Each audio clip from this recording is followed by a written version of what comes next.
friends insisted they join them in a drink. There was one amongst them who could translate, but words were unimportant. At the end, there was a surprise thank you for the job done 40 years ago. There's no such joie de vivre for Kenny Pryor. On D-Day, he went into France with the 12th Field Regiment from Guelph.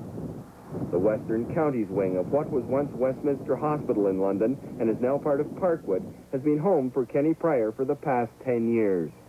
Close to 120 veterans call the aging complex of wooden buildings home because they have no other place to live. It was on the 40th anniversary of D-Day, coincidentally, that the announcement was made the complex was to be replaced with a modern facility. You were a nursing sister during the war. Yes, yes. Now worked with these vets for 30 years. Has it helped you're having your own military background? Oh, yes, yes. We have a different rapport. I think they open up to me a little more than other people. The residents here, do they talk about the war? Rarely.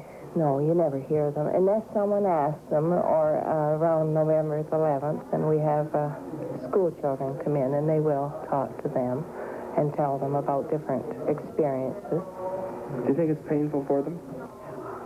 Sometimes. Sometimes it is. It's a grandchild a long time ago, but then they still have feelings, too, and it is quite painful. They lost a lot of their own friends. Was D-Day, in fact, the most memorable day of the war for you? Yes, I guess so. It brings back certain memories that you prefer to forget. But as I told you down the hall, I seldom ever talk about it, and I prefer not to. But here's our family out here.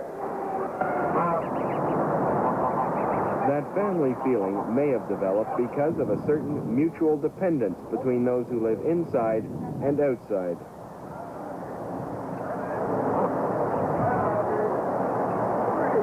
What will not be replaced is the Psychiatric Institute that is operated by Victoria Hospital.